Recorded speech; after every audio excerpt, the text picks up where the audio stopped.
পবিত্র ঈদের প্রীতি শুভেচ্ছা অভিনন্দন জানাই। সবার এই ঈদ খুব ভালো কাটুক এই কামনা করি।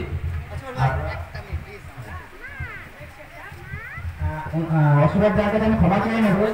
এখন আমাদের মধ্যে উপস্থিত হচ্ছেন দমদম পৌরসভা 10 নম্বর ওয়ার্ডের কাউন্সিলর রাজু গোস্বামী, যিনি আমাদের বাংলাদেশ মমতার রাজ্য কমিটির ভাইস চেয়ারম্যান। ওনাকে রিসিভ করার জন্য কয়েকটি অনুরোধ করতে প্লিজ তারা যাও গিয়ে ওনাকে নিয়ে আসুন।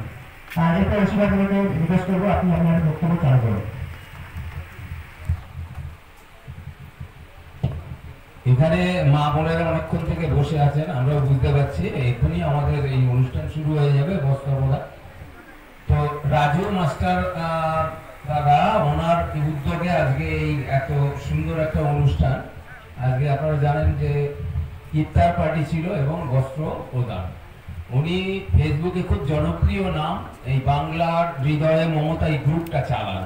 এই গ্রুপটা সব এটা এত ভালোবাসে তৃণমূলের কর্মী, সোশ্যাল মিডিয়া, হাওড়া, হুগলি, মালদা, বাঁকুড়া থেকে পর্যন্ত এখানে সব এসছেন, আজকে এখানে এসছেন।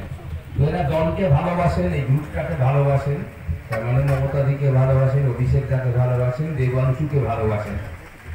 এদেরকে অসংখ্য ধন্যবাদ ও কৃতজ্ঞতা জানাই। এত কষ্ট করে এখানে এসছেন, এরা বাড়ি যখন ফিরবে অনেক রাত হবে, একটু বুঝবেন এরা কতটা কষ্ট করে এসছে, শুধুমাত্র দলকে ভালোবাসেন। তো আমরা বলবো যে যারা এসছেন, আমরা চেষ্টা করেছি আজকে একটা ওয়ার্কশপ রেখেছিলাম ফেসবুকে প্রচার করার জন্য, পোস্টার এবং ছোট ছোট ভিডিও বানাতে হয়। তো আমি এসেছিলাম 4টে থেকে বেশ কয়েকজনকে শিখিয়েছি, ওরা খুব খুশি। আর এটা আমরাও তৃপ্তি পেলাম যে ওরা শিখেছে, আমাদের দলের কাজে লাগবে। আমি এখানে এই বলে সবার ঈদটা খুব ভালো কাটুক, ঈদ মুবারক শেষ করলাম।